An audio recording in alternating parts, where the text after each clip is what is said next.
We're going to tell you the strategy of if Democrats actually move on Joe Biden, we're going to give you exactly what it is that they need to do and how they need to do it. They have not sealed the ranks. No. There is still water pouring in. It's a black swan media event. There is something happening here. You do have to ask the question here.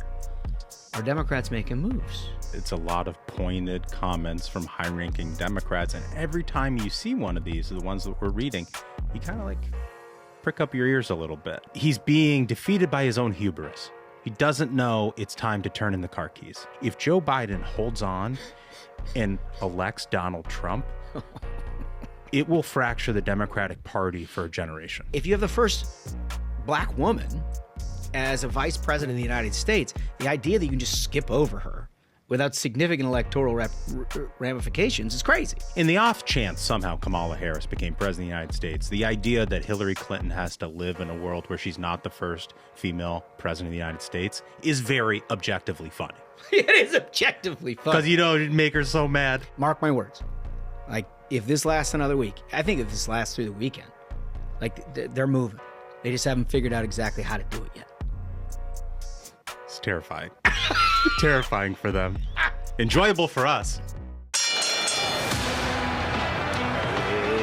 Ladies and gentlemen, your attention, please. Just a catching strays over here. You're in for a hell of a show. Keep the faith, hold the line, and own the libs. It's time for our main event. Welcome back to a special holiday edition here of the Ruthless Variety Program. I'm Josh Holmes, alongside my good friend, the old man, Michael Duncan. How are you, sir? It's a pleasure. Absolute pleasure. It's a pleasure. You know, we've got people everywhere this week, and so we're going to bring you a little of everything. But we thought, in the midst of what is a black swan media event, we have to bring you the freshest of content. Well, yeah, we absolutely had to. I think primarily because of how much this story broke containment. Look, there's a lot of these Democrats who are like, oh, everybody's bedwetting on this Biden had a bad debate stuff. It's going to be fine. It's going to blow over. In the Trump era, nothing lasted more than 24 hours. Nothing. And nothing subsequently has. Right. This story, and just to put it in context for our listeners and viewers, like there are stories that are Twitter stories. Yeah. There are stories that are political media stories or newsletter stories or Washington stories. I remember on Tuesday watching Good Morning America with my wife. It's basically the only television she watches. Yeah. And they had a whole segment on the Biden cognitive decline and debate performance 5 days later. 5 days later. It's genuinely shocking, as our friend Smash always says, when the mainstream media is working against Democrats, it's always in service of other Democrats. Yeah. Which gives you a little inclination as to where we are. It's all the fun we're going to have today. We're going to have so much fun, because we're going to update you on all this stuff. And again, it is a black swan media event. You're dealing with something that is of genuine concern that the media actually cares about, and it hurts Democrats. Yeah, and it's also really fun to watch the Democrats sort of, you know, really have a hard time getting through this moment. They don't know how to deal with it. This is every day for every Republican comm staffer on the Hill or on a campaign for their entire career is having to deal with an adversarial media. And they get 30 seconds of that treatment and they fucking wilt like a flower. They do not know how to deal with it at all. And here's the thing. Because it is in service of other Democrats, as Smash always points out, you do have to ask the question here. Are Democrats making moves? It feels like it. And it does feel like it. Look, I'm the most cynical, jaded person when it comes to this kind of thing, because I always feel like, well, the momentum rolls on. Democrats will never have to do anything. They'll just sort of like whatever. But when day one turns to day two, that goes to the weekend, that wraps into Monday, Tuesday, Wednesday, and now Thursday, you got to ask yourself, like, if you still have Democrats way off the reservation when it comes to the nominee and the incumbent president of the United States of their party, what's really going on here? Because they're very quick to get everybody on board when they need to. I mean, look, Nancy Pelosi will straight face the most abject lie that you could ever come up with and not bat an eye about it. Yeah. And she's done that for generations. But when she can't quite get herself there, you have to ask yourself whether there's a larger strategy at work here. Well, so on our Tuesday episode, I sort of goaded Democrats into going on the record about this issue because we spoke about how there was a bifurcation. Former members, the Claire McCaskills of the world, totally comfortable being like, this was a fucking train wreck and this guy should not be the nominee. But like current elected officials, largely are been off the record on the background with reporters and not putting their name on the quotes. Well, that has changed now. And it is delicious. It is absolutely delicious. There's no question about it. You'll notice the absence of Comfortably Smug, John Ashbrook here. You're going to hear from Ashbrook as well as Matt McDaniel later on in the program when we play a game of Dem or Journo. And it's a fantastic game of Dem or Journo. It is procured by the old man himself. Yeah, artistry. It was artistry. Artisanally crafted game. We're going to tell you the strategy of if Democrats actually move on Joe Biden, we're going to give you exactly what it is that they need to do and how they need to do it.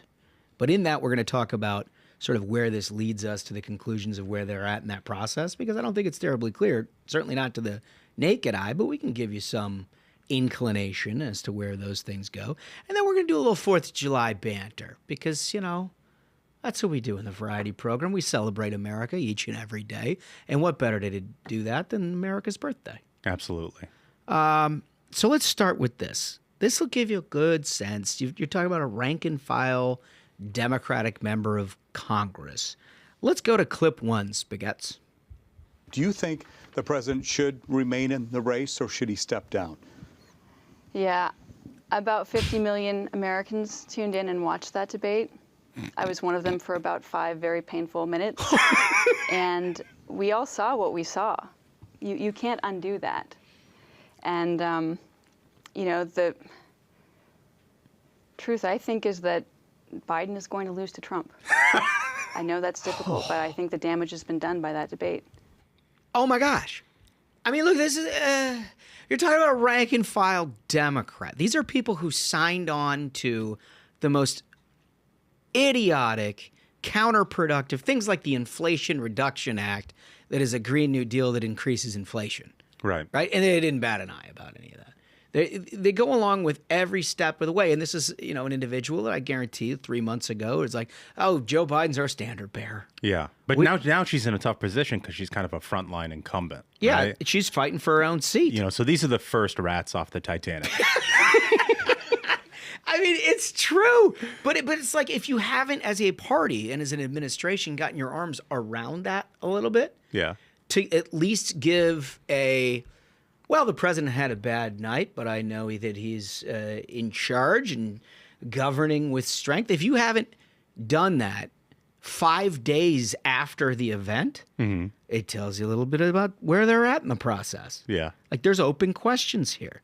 They have not sealed the ranks. No. There is still water pouring in at a really remarkable rate. Let's get another clip in here. Clip 2, Spaghetts. We would invite the president to come here and tell us that directly. Noted, Kelly. But He's awake. That's inappropriate. As you heard from your colleague, the president of the WHA, that's inappropriate. Thank you, Kelly. Is it? Because the White House staff leaked out that he would 11 to 4 is sort of the time frame for which this president is up and at 'em. Yeah. But in the course of preparing for the debate, he spent 6 days at Camp David where he'd practice up a little bit in the morning, hone those things in, and then take an afternoon Taking nap. a nap. And I also saw he did an interview, Joe Biden did, where he basically blamed all the travel for the G7 and the jet lag. Of course, he was back for 7 days at Camp David. I'm trying to envision how that'd work with my wife if I came back from a business trip and I was like, honey, I need a week off and naps every day to recover. 12 days. I need 12 days to get back on track. So this is, just to put a finer point on it, he was on Tuesday evening in McLean, Virginia, a noted sort of liberal glitterati of Washington, D.C. A leafy suburb. A leafy suburb where he was raising money. And he spoke for a total of 8 minutes. After the 4 o'clock window, it sounds like, Yeah. which is, you're pushing it at that point. But eight solid Well, minutes. but he needs the money. He can get up for that. And he explained himself by saying that he didn't listen to his staff. He pushed himself too hard, and he traveled the world. Yeah. And was so fatigued that, he should have listened to people more and taken care of himself, without noting the 12 days that he had been home and the 6 days he was at Camp David. Like, you don't know what Camp David looks like. I know what Camp David looks like. It is in the woods, in the middle of, there is not a sound in Camp David. Mm-hmm.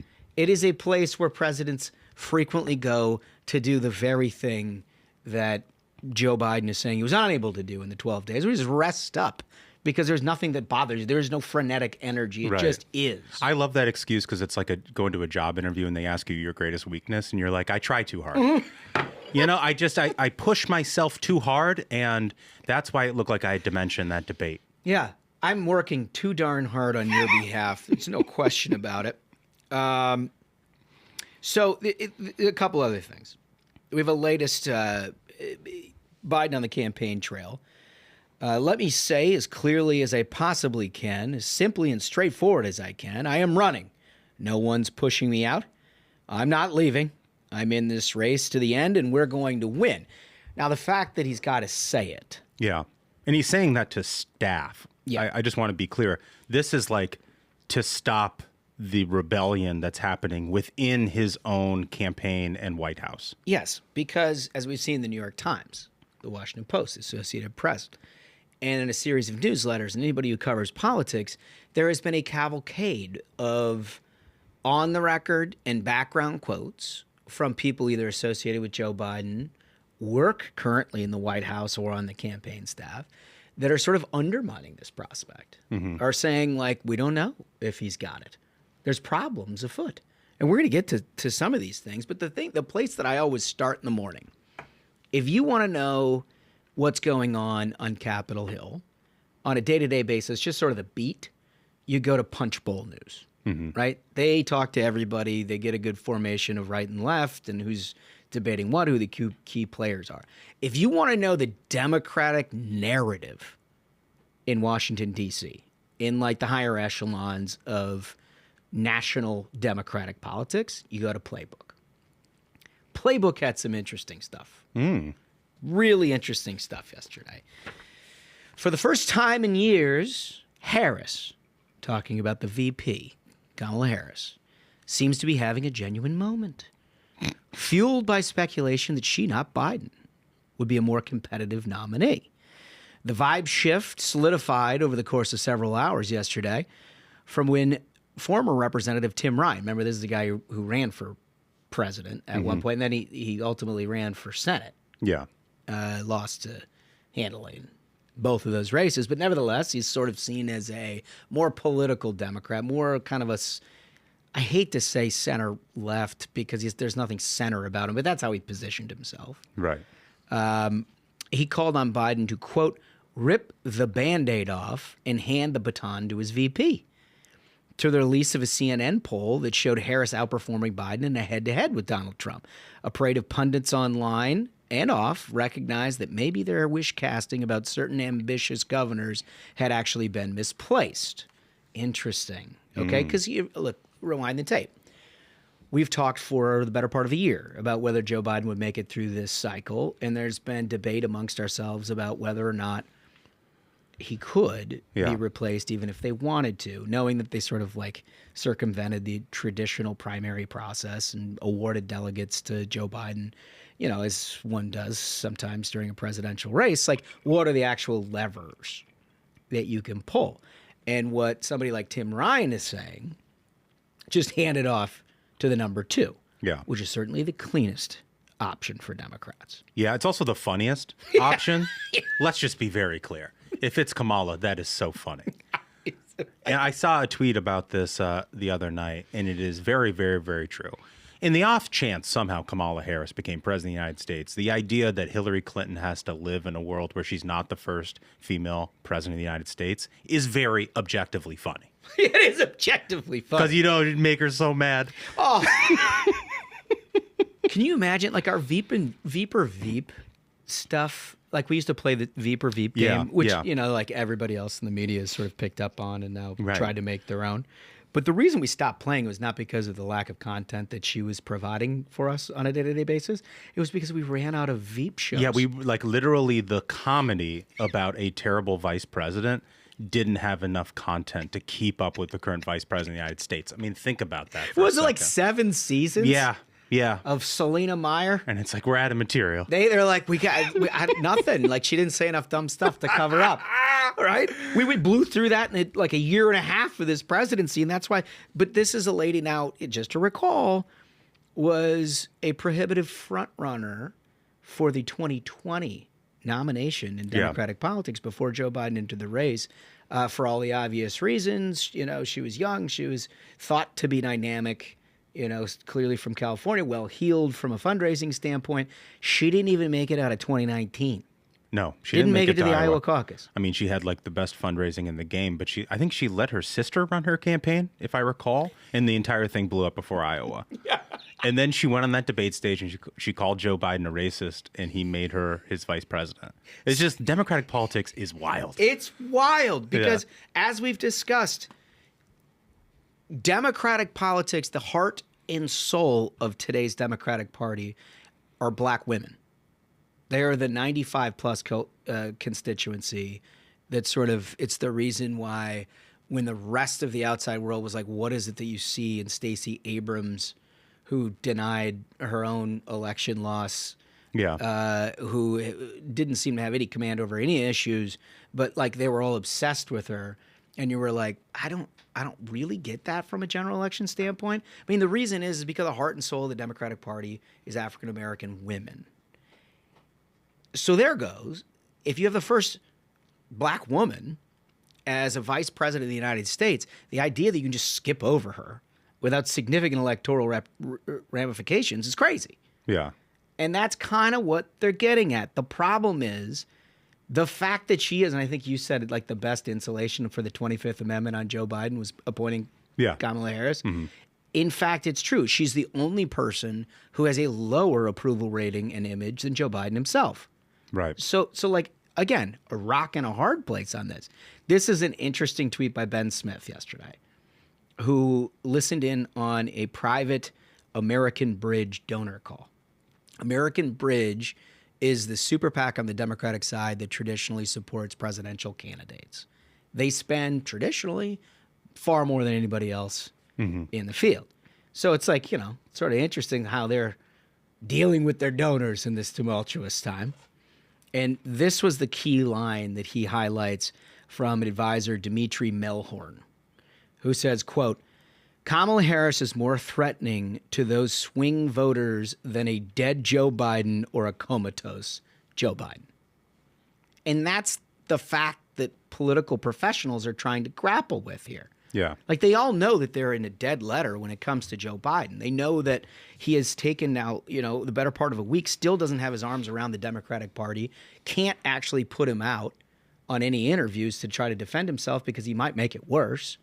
And yet they can't really easily switch horses here because the person who's warming up in the bullpen from an electoral standpoint could be very well worse than Joe Biden himself. Yeah, but let me offer a contrarian take on that. Yeah. Because while I agree, like the short-term politics, if it's Joe versus Kamala, favors Joe Biden, which is shocking to say that a cadaver could be better than Kamala Harris. But yes. Yeah, short-term politics, absolutely Joe Biden has a better chance. But think about the long-term ramifications for the Democratic Party if they, after hearing all of these calls from all of these people that needs to step down and they go through to November and Joe Biden loses, what that does, how that fractures the future of the Democratic coalition, the progressive movement, all of these sort of things. The knives will be out. Oh. Like Kamala Harris could lose, and they could spin that. They could say, look, I mean, she had to come in and fill in. 3 months. 3 months. Yep. She couldn't get the infrastructure in place. She wasn't given a fair shot. Sure, she lost, but she still has a bright future in the Democratic Party. If Joe Biden holds on and elects Donald Trump, it will fracture the Democratic Party for a generation. They may not actually be able to field candidates. Yeah. I mean, it gets so bad. I can't even tell you. When your traditional constituencies are already a little skeptical. Yeah. And they're already not comfortable with everything that's going on. And then, one of their own is sort of like bypassed. Yeah. And you lose. I mean, it's going to do some dangerous things. This is the poll that's fueling an awful lot of this. It's a CNN poll. Harris beats Trump by 29 points with people of color versus 21 for Biden. Biden loses independent voters by 10 points, while Harris wins that group by 3 points. This is the CNN poll. I will just say as a caveat, these are new numbers to me because I've seen a lot of polling, internal, public, whatever. There's nothing that would suggest to me that Kamala Harris at this stage is a stronger candidate versus Donald Trump than Joe Biden is. But CNN evidently has a different take. And maybe that is just in the wake of what we saw last week. Yeah. Where people are still kind of processing Yeah. the fact that they saw what they saw. Yeah. Which is nothing short of a disaster. But, I mean, look, Harris, unlike other candidates, could have a relatively easy access to the $240 million Biden-Harris campaign war chest. Other candidates would have to nearly start from scratch. Yes and no. I mean, her name's on the ticket. And the DNC Biden campaign joint fundraising committee with the DNC would, in fact, be a pretty easy, clean way of having most of that resource pile become hers fairly quickly. Everybody else, you got to figure out different ways to do it. But don't think for a second that that's ultimately the thing that's stopping Democrats here. They wouldn't be in day 7 of this debate amongst themselves and doing what they're doing in the mainstream press and still having MSNBC openly hand-wringing about what's going to happen if they'd come to that conclusion. Yeah. That's a conclusion that they think is not clear. The money situation is interesting here. I mean, I saw that reporting the other day that, the Biden family was huddling. They were huddling to make a decision here, and that one of the loudest voices urging Joe to stay in the race was Hunter Biden. Of course, that's very interesting because he's like a criminal. He's like, Dad, I need the sentencing still on the horizon. There's outstanding invoices to Burisma, Right. And it's like those are net 60. So if you're out of this race, those are never getting paid. And then maybe they can just use all that cash that's in the Biden campaign account and just put Hunter on the payroll here for $100,000 a month and make up the difference. Maybe that takes care. But you also got the brother. Yeah. You got other family members involved. There's various LLCs, as we've seen documented by Jamie Comer at the Oversight Committee, that need to be funded. They require funding, which look, we covered that on Tuesday. The Biden Inc. side of this is clearly pushing Joe Biden. Not only to run in the first place, but pushing, like, you can get through this. This is just a temporary button. Democrats are really not so sure. They're really not so sure. I mean, if you look, there's basically 3 scenarios. And what they are doing, make absolutely no mistake, they're processing. There is a difference between a Democratic Party that has picked a direction and just has to fight through a media cycle, and a Republican Party who has picked a direction has to fight through a media cycle. Republicans actually have to fight through the media cycle. Mm-hmm. Like, once we pick a direction, the media is still all very skeptical of it, and they're questioning each and every, and you still have to deal with all the fallout with corporate media and everything else. When Democrats say, no, this is the direction we're going, it's over. New York Times is done. Washington Post is done. AP is done. They're now focused on all of the problems of Donald Trump. They're all focused on how great and reinvigorated Joe Biden is. They haven't done that. It's been a calendar week. They're not there. They're not that, which tells me that they're still working on this thing. And if you look from like what they're saying, there's a split here. Some of the political operatives totally understand that Kamala Harris is a dead letter replacement. There are other ones who understand sort of the heartbeat of the Democratic Party that are like, no, she's next in line. Like, this is, let's not complicate this. And then there are others saying, like, I will get through this. Mm-hmm. But the 3 camps have not united, even a little bit. I mean, this is from Jamal Simmons. He was a former Harris comms director. The more people understand about the physics of the nomination fight, the stronger her candidacy becomes, talking about Harris. It's delegates, it's racial and gender dynamics. And she is also the most vetted of the people right there. There are no more shoes to drop with her. other than her own shoes that she drops every day. Right? In terms of the past, maybe he's right. Well, I mean, at least she can get her shoes on, you know? She's gotten that over Biden. Doesn't require the good doctor No. to lace up those. I mean, they're like moon boots. Are they Velcro at this point? Or is there a drawstring? I mean, someone else is tying them. I don't know. You know? But Playbook is saying the damn brakes on Biden. And they quote Lloyd Doggett saying he ought to step aside. Barack Obama has privately said that Biden's already tough path to re-election grew more challenging after his shaky debate performance on Thursday. That's a quote unquote. Somebody in Obama world's giving that out. Mm-hmm. Like, you think that the former president is strolling around in his living room and like the Politico Playbook has just got that? I mean, that came from the Washington Post and Michael Shear, who broke that story last night. Somebody sent it to him. Well sourced. Why would you send him that unless there was actual discussion? Well, that can't be true, Holmes. I saw the tweet from Obama that said we all have bad debate performances, and he was supporting Joe Biden. Yeah. It's almost like this Obama guy's a little bit two-faced. Well, it's incredible how, you know, duplicitous. Hedging his bets a little bit. Hedging his bets. There's always been a friction there, by the way. Always. But it's kind of breaking out in the open. The guy, the literal individual, the person most responsible for Joe Biden being president of the United States, Congressman Jim Clyburn, South Carolina. He's the one that single-handedly sort of corralled the Democratic Party and made sure that after losing Iowa and New Hampshire by massive numbers, that it all changed and they consolidated the Democratic Party behind him in South Carolina, which he ultimately won the nomination, then went on to win the presidency. Jim Clyburn offered something short of a full endorsement of Biden's ability to do the job, saying that he'd have to, quote, wait on the experts in medicine to weigh in. I also love the fact that all these guys are pretending this is the first time they saw it. Yeah. They're like, oh. So out of character. Where is this?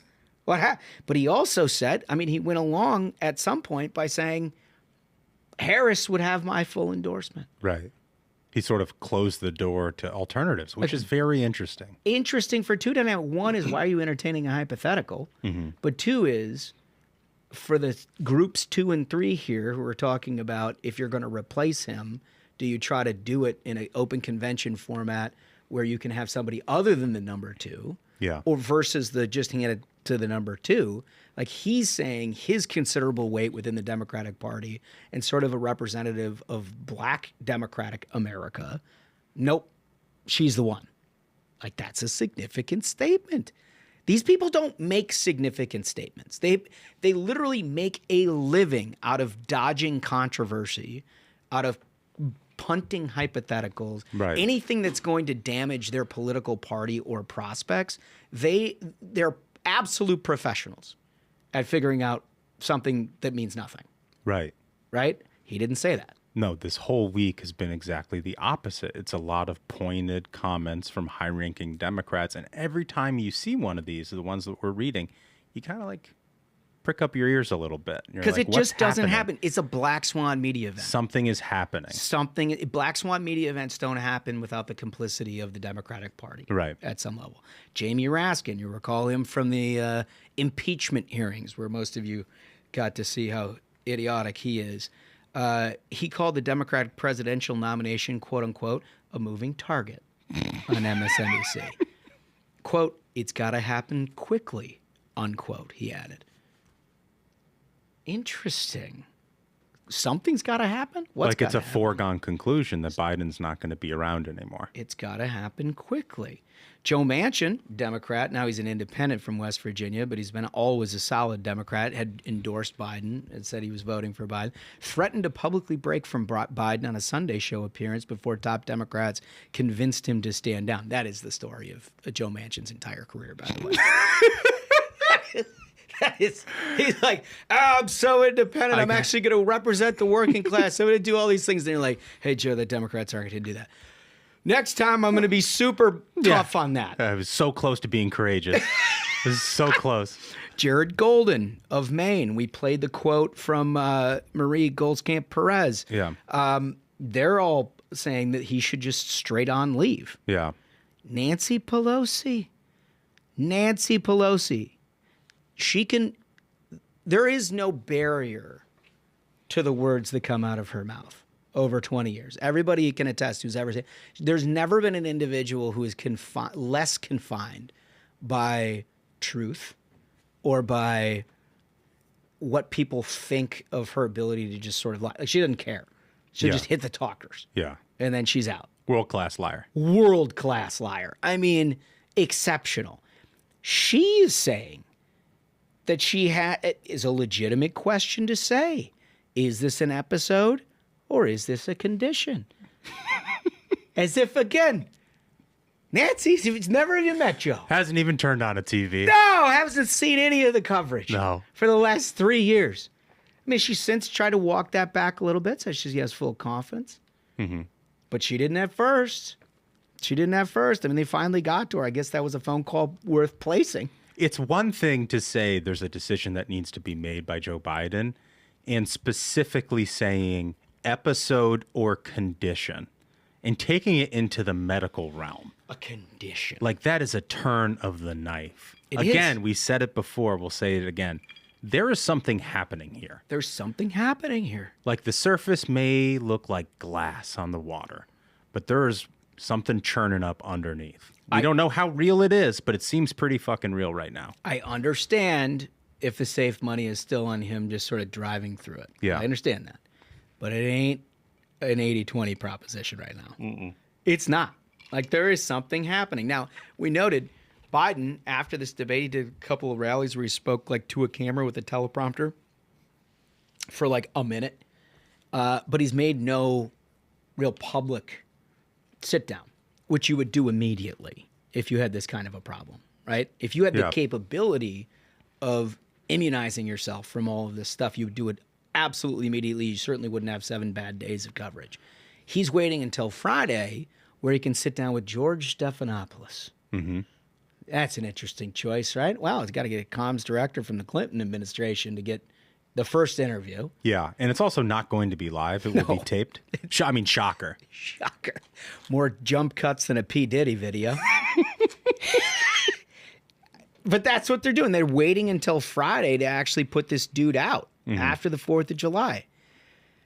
Meanwhile, Trump, it should not go unnoticed that Donald Trump, for the first time since he came down the golden escalator, has absolutely decided he does not want to be a part of this story.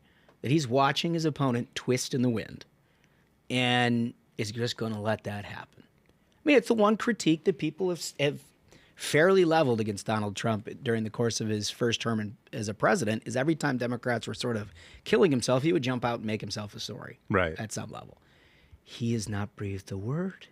He's done nothing. He hasn't given them a target to shoot at.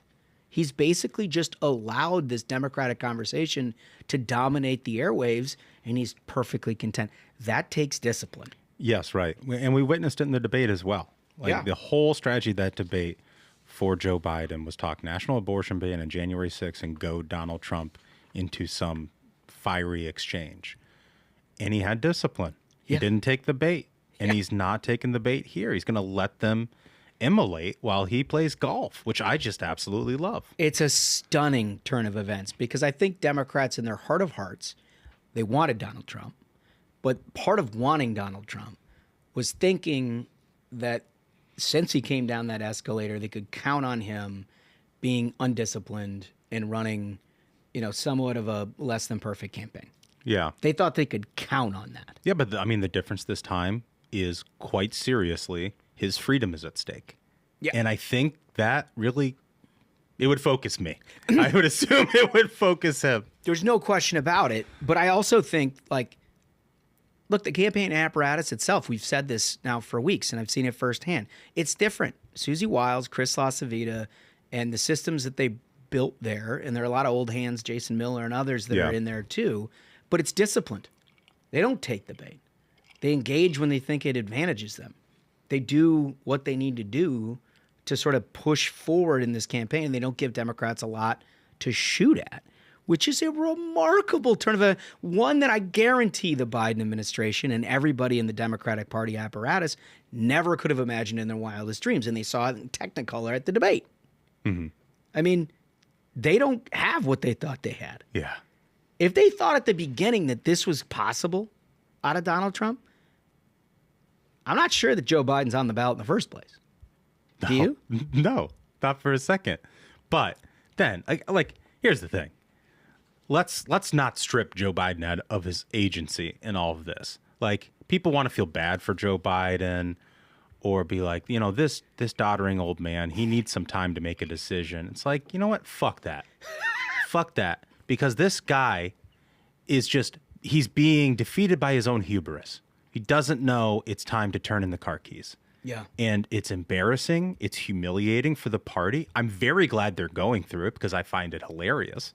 It's amazing. But it's entirely of his own doing. I said it before. If he would have dropped out before this debate, they would have thrown petals at his feet. They would say he was the next FDR. Right. You know, the historians would already be writing him into the history books. They would. And he couldn't help himself. And it all goes back to his riff with Obama and having a huge chip on his shoulder, thinking this guy's, you know, he thinks he's the next Kennedy, which he's not, obviously. And because he always felt like he was passed over for Hillary Clinton in 2016, and that the Obamas never really gave him the nod, that he has to do it to spite everyone. Mm-hmm. And that's going to be his undoing. That in concert with not having anybody in his inner circle who look at him and want to protect him as an individual because of the whole Biden Inc. thing, Yeah. right? I mean, can you imagine, do you know anybody who would allow a loved one to go do what we saw last Thursday? No. In public? No. Like, if you knew that was possible, would anybody allow it? No. No, of course not. Like, you'd lay in front of the train tracks. You'd have been pulling cords out of the malt box. Right. Like, there's just no way you would have allowed this to happen, except these people think that they'll do whatever. Send the old man out again.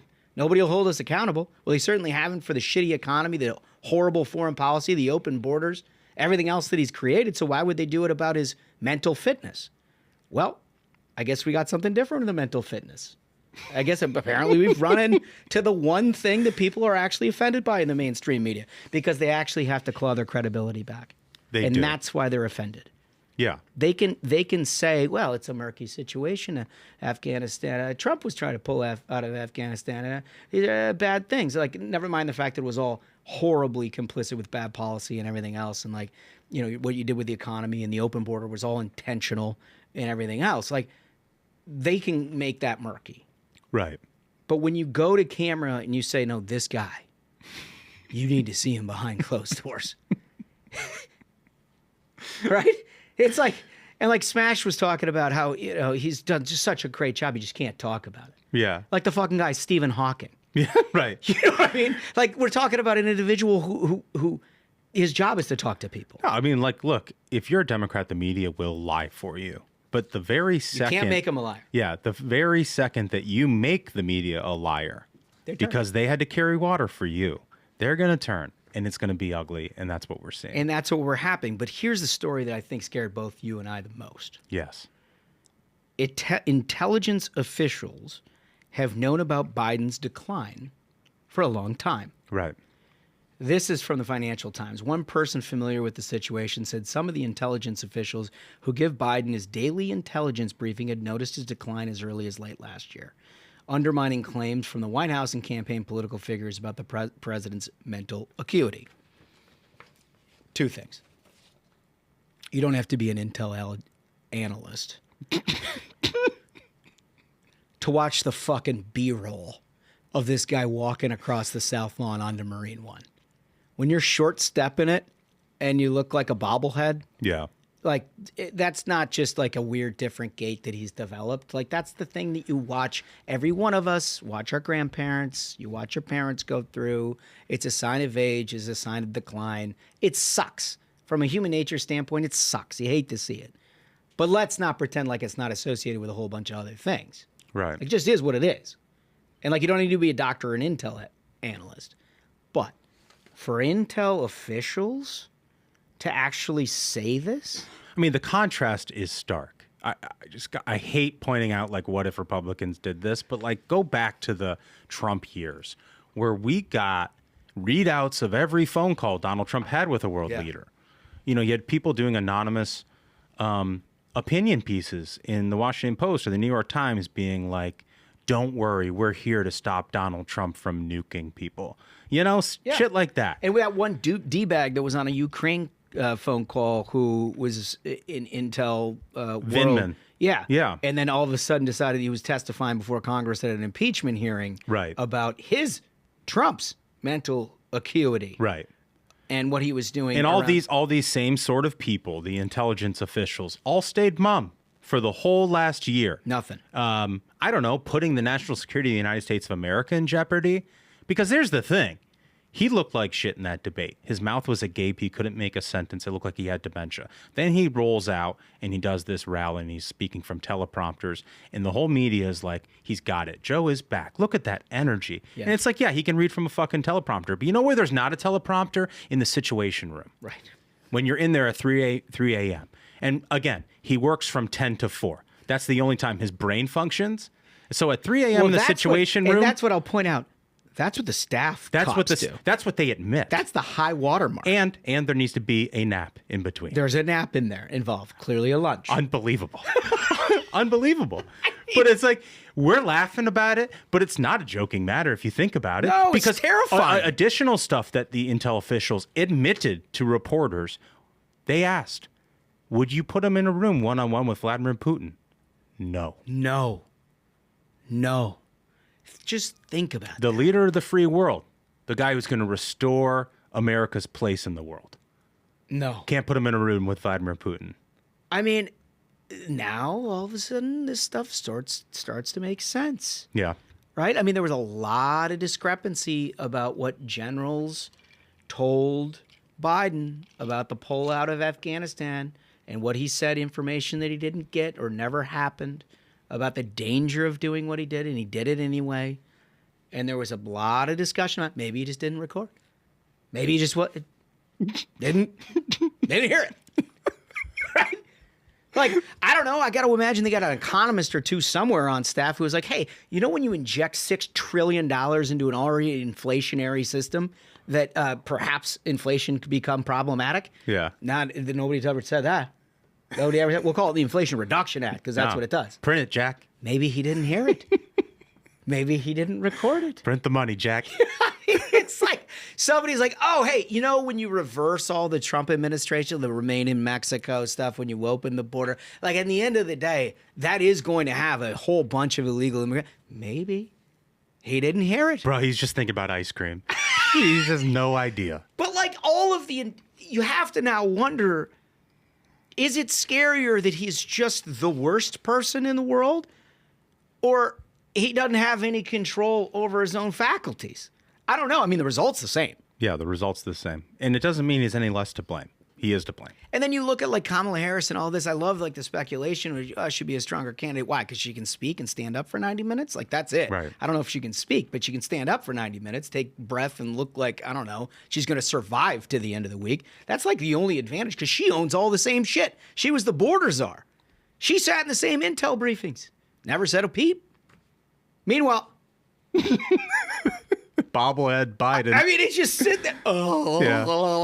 Like absolutely no registration, because that's what the intel officials are saying. Yeah.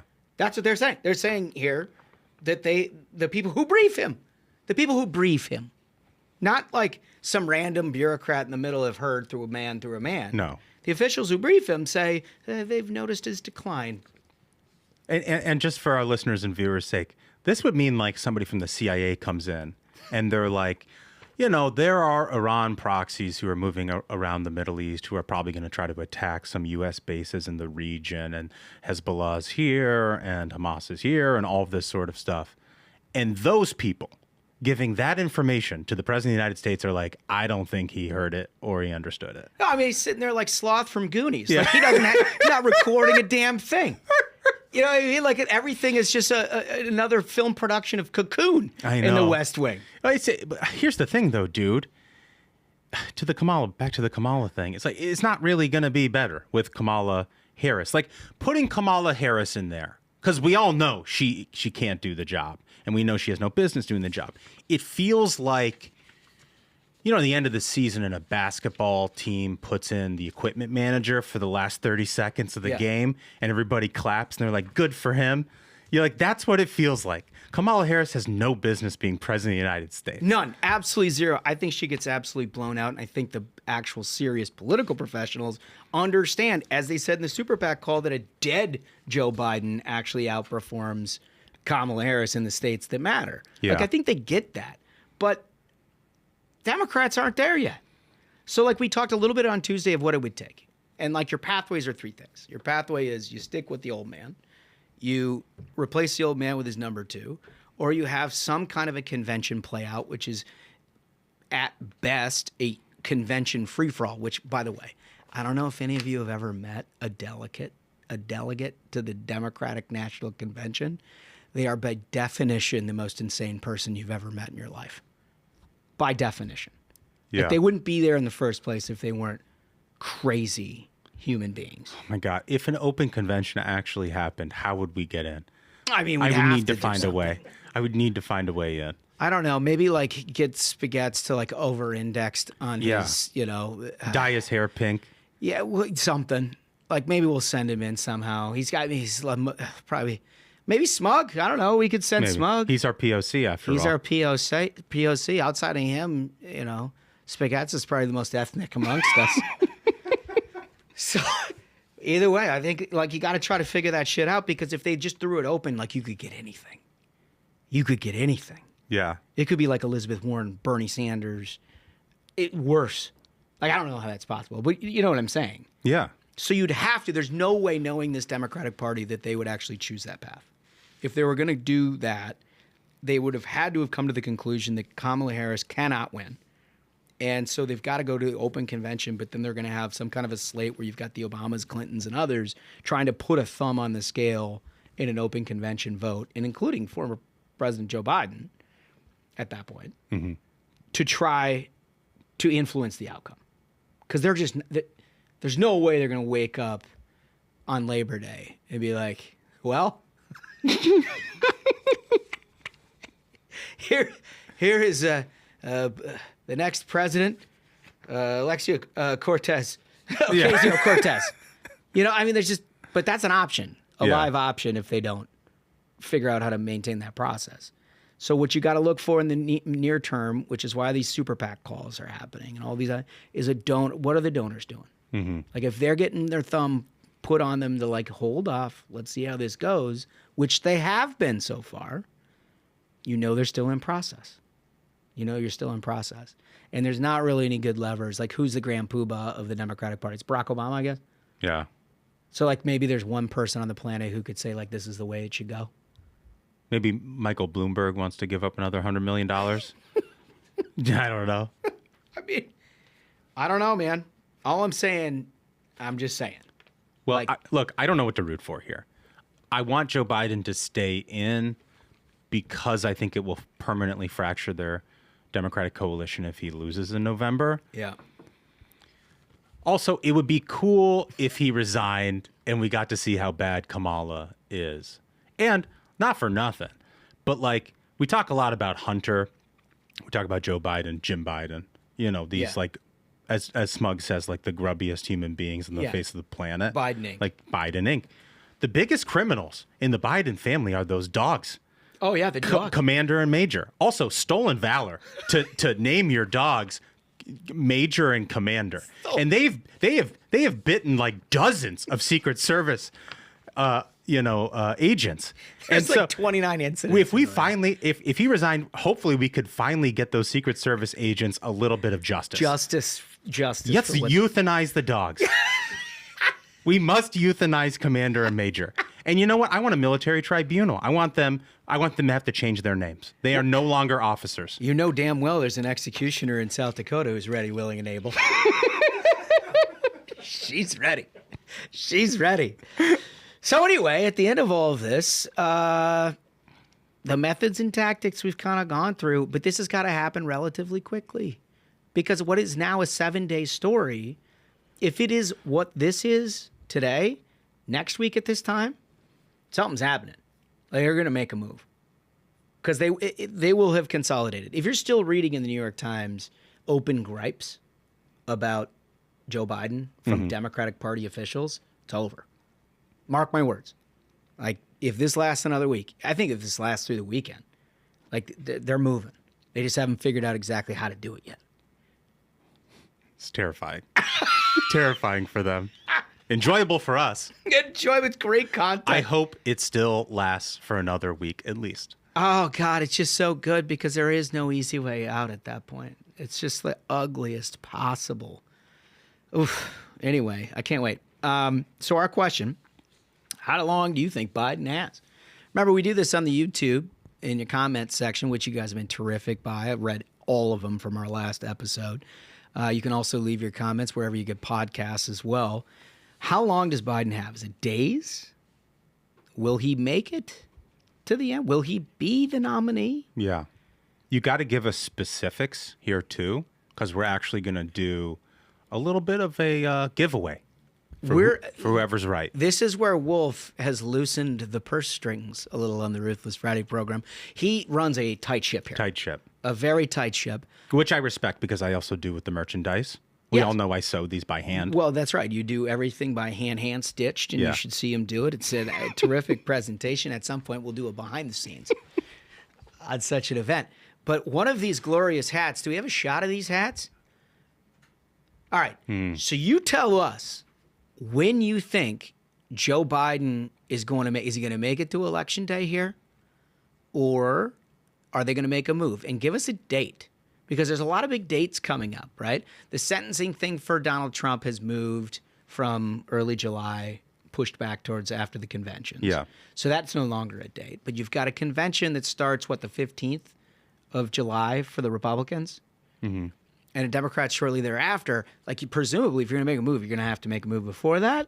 I don't know. Right. Certainly before the Democratic National Convention. So check those dates and look at all of that, and send us your best kiss, because if you get it, one of those beautiful hats is yours. Look at those things. My carpal tunnel from knitting and stitching is your reward. I've seen them in the wild. They're a terrific. They're cap. out there. They're out there. Terrific cap. The tie goes to the first person. If you get the same date, the tie will go to the first person who gets their comment in. So you gotta get on this right away after you're listening to it. So coming up on Ruthless, it's Independence Day, and we'll bring a couple more fellas in here to talk a little bit about what it all means to us and how it's the best holiday of the year. And after that, we'll get to Dem or Journo right after this. Hey folks, my friends at Americans for Prosperity are again on the front lines fighting against the border crisis. It's clear the politicians aren't going to solve this on their own. It's going to take good old-fashioned grassroots activism, and that's what AFP specializes in. Americans for Prosperity Foundation has taken hundreds of concerned citizens to see the border for themselves, turning them into informed activists. And Americans for Prosperity knows just what we need: more border agents, more walls, and more technology. That's what makes Americans for Prosperity unique. They do the tough work of organizing and mobilizing everyday Americans to make a difference. In fact, they just announced a major campaign to hold Biden and his allies accountable for the crisis at the border. Learn more at securebordersecureamerica.com. That's securebordersecureamerica.com. So, old man, I know that this holiday is near and dear to your heart. Yes. As a red-blooded, proud American. American patriot, no less. It's America's birthday, for God's sakes. Yeah. I mean, it's one of my favorite holidays. It's just a good time of year. You know, the kids are out of school. Yeah. You know, they can play in the backyard. You have fireworks. You got grilling. It is truly the all-American holiday. Everybody seems to be in a good mood. Yeah. You got a lot of stars and stripes around you. Yeah. You know, like I just remember as a kid always being up and around water on the lake. You know, you got people playing either beach volleyball of some kind, or you're doing water skiing, or you're, you know, whatever. It's just everybody seems all in on the 4th. It's my favorite holiday, and I don't think it's close. And it's a family holiday, you know, like those vacations to the beach or to the lake or to whatever, you know, and there's always that uncle who's like, kids, strap in. I got the mortars this year. We're going to have a great fireworks display. And they're out there on the platform 50 yards off He's shore. like undoubtedly traveled across state lines to get the kind of ammo. The good stuff. Yeah, the good stuff. The Like good he's gone stuff. to whatever state has the loosest Yeah. of regulation. And he's brought him back in like a grocery getter. Right. And your mom and your aunts are all muttering under their breath about Pissed. like, hope he doesn't blow his hand off. Yeah. You know? He's like, listen, kids, if I run, you run. Yeah. Light this with my cigarette. Oh, yeah. Like this with my cigarette. And then you get to a certain age where the open coolers of beer become too much for temptation. Yeah, a few sips. Got to sneak a couple of those with the pals. Sip a couple, and also maybe some Roman candle fights. Yeah. Did you ever do those growing up? 100%. Yeah. Yeah. Parents love that. Yeah, they love that. Oh, man, no. It's bad news when you start getting kids shooting the fireworks at each other. Yeah. That happens, though. Got to keep an eye on that.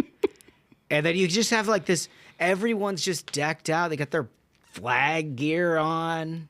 You can quickly tell, by the way, anybody who does not get jacked up about the 4th of July, you know what's going on there. Yeah.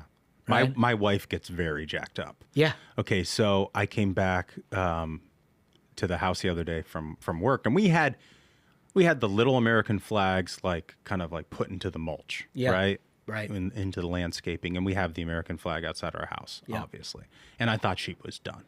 She was not done. She was not done? Was there bunting? Dude, No. the most aggressive bunting you've ever seen. I mean, this stuff waves free in the wind. It is huge. When you came home, was she just like straight facing the bunting, like putting it up and being like, yeah, that's what we do? It is enough. Let me put it this way. It is enough American flag bunting to outshine a used car dealer. Oh, no. Come on. Are you serious? Dude, it's incredible. It's like a Major League Baseball All-Star game. Yeah, but you know what? Like, my wife's very conservative as well. Yeah. And we just kind of like to project Sure.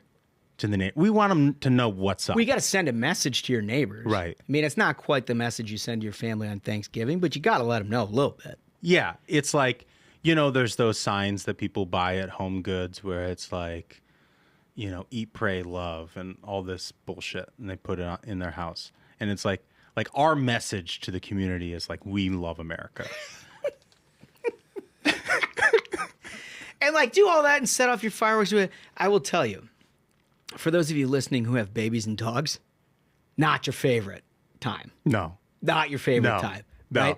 When you're like on the Wednesday before Friday, Saturday, inevitably you get somebody in a suburban neighborhood who decides to go to the cul-de-sac and just start whipping like firecrackers or whistlers or bottle rockets. Yeah, and look, I think some of it's inevitable because, it's Thursday, Yeah. and then it's going to bleed into the weekend. No question. Here. But the thing that bothers me, especially with the young kids and a dog, but like when it's like 11:30 at night and you're laying in bed and you start to hear them and you're like, all right, really?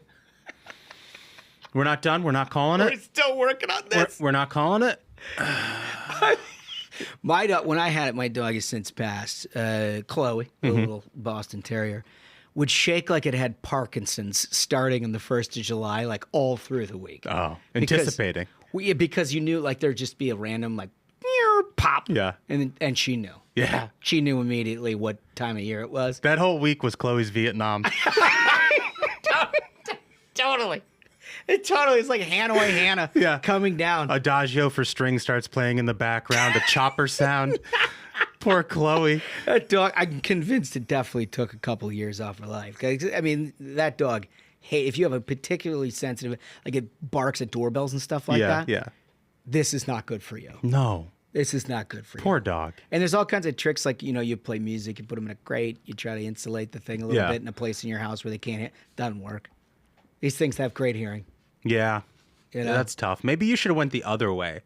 Like with immersion therapy, where like you put on like Apocalypse Now and stuff, and you Or try just to blast fireworks next to her face for like a month. Maybe that's the right way to do it. Now, if I ever get a dog, and I'm rooting against it, but if I ever get another dog, That's what I'll do. Immersion therapy. Yeah. Yeah. It's just like it has to come out in shotgun blasts. It's going to withstand that sound. Then maybe we're ready for the 4th. Yes. Then I can feel good about it. Mm-hmm. But I feel good about it now. My kids are old enough where they just love the heck out of fireworks, and they're going to stay up late no matter what. I imagine there's a lot of families that are listening who are like, well, you throw the bedtime plans out the door on the 4th of July, don't you? Yeah, and you got the long weekend to recover. What are you doing for meats? Okay, so I'm glad you asked. Probably going to do some ribs or something, just something easy for the kids. There's some dogs and burgers and things like that. Yep. But then I've also been doing a lot of kebabs recently. My wife got me these new metal skewers. Yeah. Usually I have a bunch of wood ones and stuff, but she got me these metal ones that are fantastic. So I've been doing a lot of marinades. Nice clean cook on those. Clean cook. Yeah. Clean cook. And they're thin too, so you can keep the tips out, and they don't really conduct a lot of heat, so like keeps your hands, from being burned. Anyway, I've been doing a lot of marinating of like chicken and beef and stuff like that, and doing some kebabs. My tip on kebabs, and this is very important for anybody out there grilling today, just put the vegetables on their own skewer. Yeah. Put the vegetables on their own skewer. You don't want them to try to cook at the pace of the meat. No, cook time is different. And especially if you like I like the vegetables, like you just basically like blitz them. Yeah. You get them blistered. Yeah, you don't want like a either a burnt or a just too cooked. You don't want to take all the moisture out of those peppers or onions. You just want to, blister them, get a little black cook on them, right? Like that. But that only takes like 2 or 3 minutes. The meat will take 5 to 7. So put them on their own skewer, and you'll end up with way better kebab meat. I like that. I like that a lot. I'm going to throw on a couple of tomahawks, I think. Oh, fuck yeah. Yeah. Look at you. Yeah, well, it's America. Fuck yeah. Are you going to a butcher here for these? I got them. Oh, you got them already? Yeah, I got them. Look at you. It's none of that 5th rib stuff. Well, we know a lot of these butchers will try to sell you a 5th rib. Yeah, they will. They'll as call if it that's a tomahawk. It's not a tomahawk. They are liars. They are liars. You got to know. If you don't know, you got to look it up. Yeah. Because it's true. You got to know if you got a real tomahawk or a 5th rib. This is not a 5th rib situation. Yeah, it's basically the New York Times Square Rolex of tomahawks, and you don't want that. Because another guy who's a grill dad who comes over on 4th of July and he sees you got a 5th rib, he's like, this guy's a sucker. He's a sucker. He's a sucker and a loser. It's basically just like a New York strip with a bone-in New York strip. Yeah. Is what a 5th rib is. Yeah. Yeah, no, you don't want that. You got the whole thing. Anyway, I hope you all enjoy yours. I hope you comment on everything that we were talking about. We've got a game that we're going to play. Obviously, we can't play King of the Hill because we're Sans Smug here and he's a champion. But you procured something special for us, Michael. We have Journo.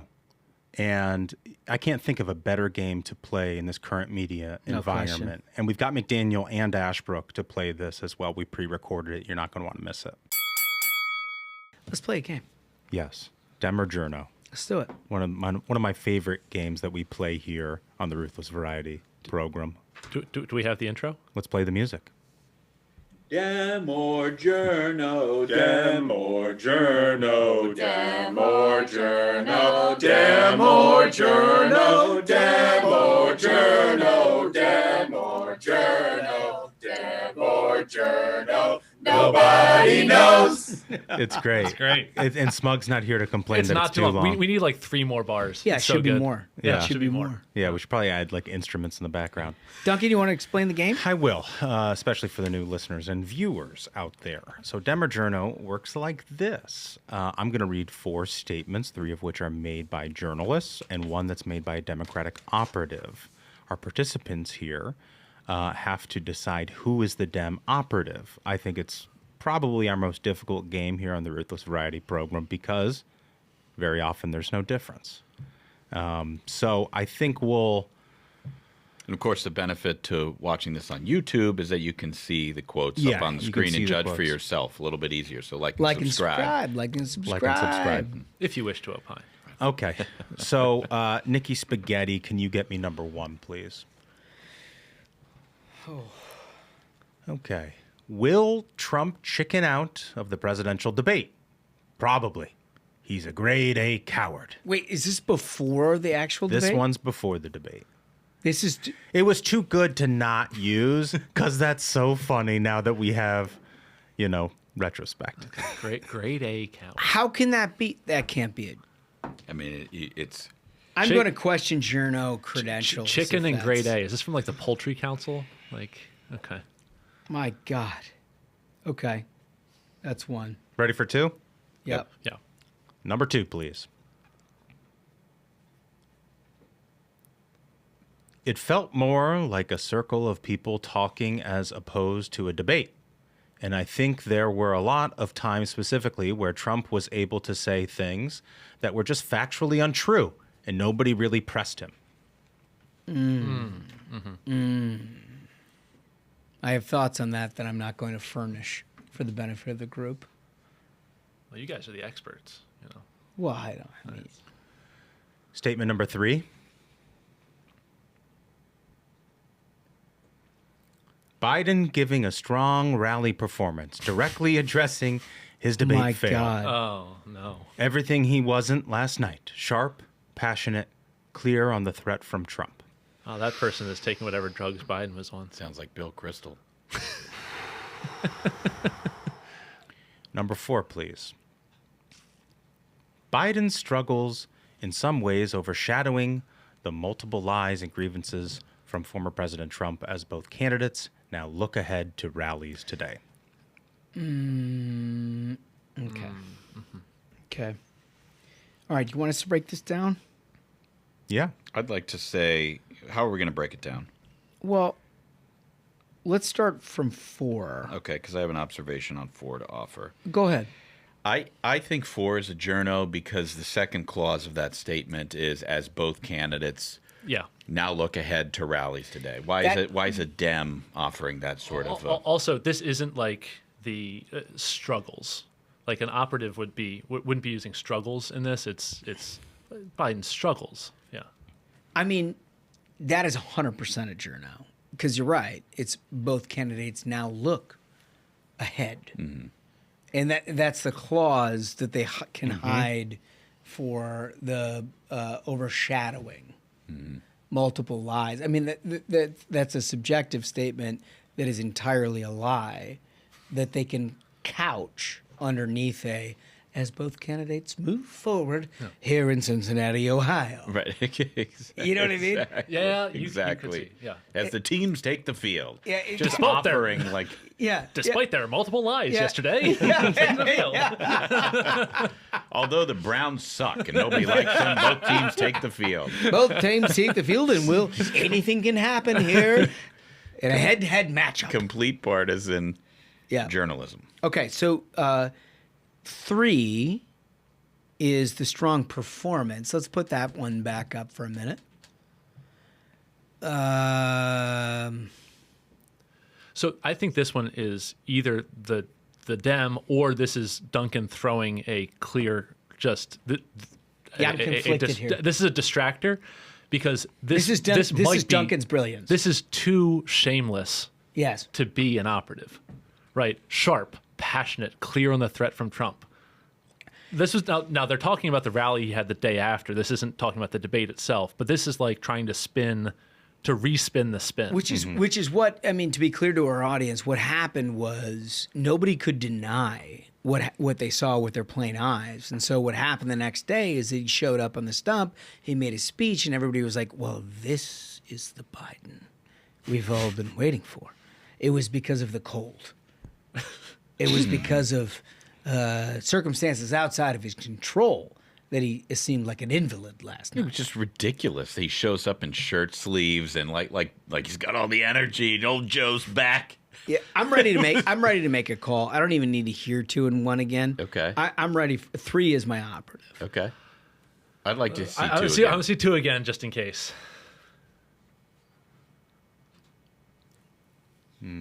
This is This circle of people talking opposed to a debate. And I think there were a lot of times specifically where Trump was able to say things that were just factually untrue. So I watched the CNN after fact, and everyone was like, "Oh my God, this is horrible." But then they got to a point where it was like, just Trump's a liar.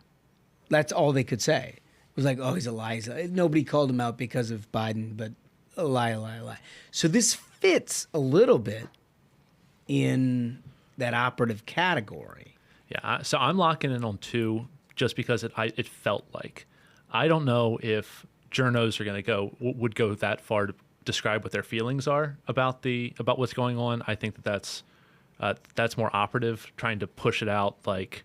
Okay. Yeah, so I think I'm going to lock in on 2 being the operative. Okay. Can you pop that up one more time? Because I agree with McDaniel on this one. I'm going to go with number 2 as the operative in this case. And I think it's because they're acknowledging, Democrats by and large acknowledged Biden's shortcomings. And this is the softest way to acknowledge the shortcomings. That's a good point. While also attacking Trump. Interesting. That is. Okay. So That's that's why I think Dem. Okay, so Ashbrook is on number 2, McDaniel's on number 2, and Holmes, you're on 3. I'm on 3.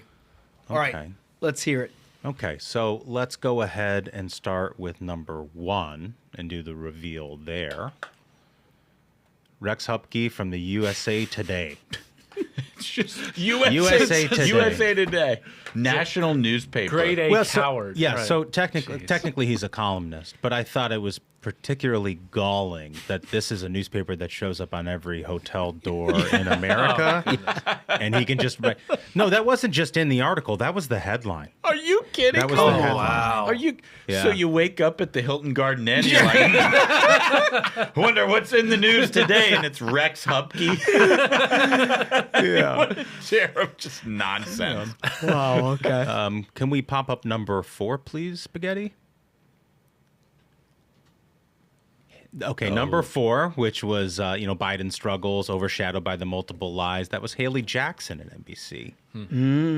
Yeah. Multiple lies and grievances, but they're still taking the field. Okay. Okay, the moment of truth. Here we go. The moment of truth. Let's pop up number 3, please. A journalist as well. Wow. No. Yeah, Susan Glasser at the New Yorker. Sharp, passionate, clear on the threat from Trump. Holy shit. Yeah. So that is number 2 is our winner. Let's hit number 2.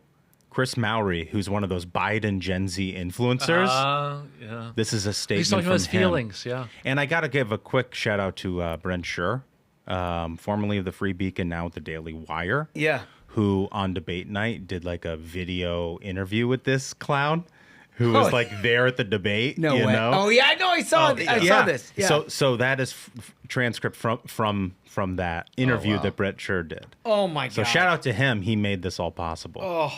Can you for imagine? him. This guy's getting paid by Joe Biden. Yeah. And he says something other than, Biden knocked it out of the park. Yeah. Can you get At least that really annoying kid, at least he was like fully on board. Harry Sisson or whatever his name He was? was like, Biden is just killing it. He Yeah, was just like, at least earn your paycheck, man. You know? Well, I gotta appreciate that. but there's something different about and this is why I'm glad Brett Scher was there. It's one thing to tweet that out. And then all right, I'm going to hide my phone from the shame. Camera. Yeah, you go into camera and be like, you know what? Joe Biden killed it. It's not something you can do without losing all sense of shame. You know what? That's what he's paid to do. Yeah. He's paid to say something nice about Joe Biden. So when even the people who are paid to say nice things about Joe Biden can't say something nice about him, you know it was bad. Yeah. Oh my god, what a great game. It's a great game. And honestly, these clips don't find themselves. Old man, as you know very well. You had to look for these things, and you did a great job finding them. you. So I feel like we got to tip the cap to the old timer. Well, I appreciate that. And a very nice internally directed compliment here at the Ruthless Thank Friday you. program. I just like to be respected. Okay, well, thanks for joining us here on the 4th of July. I hope you are, if you're listening to this on Independence Day, you've done everything you can do to enjoy it. If you're listening to this on a commute to or from or wherever you're doing or celebrating your holiday, thanks for having us into your car on the way there or back. Remember, we've got a lot of questions, and this one's a good one. How long does Biden have? You're going to win a free hat if you nail it. Yeah.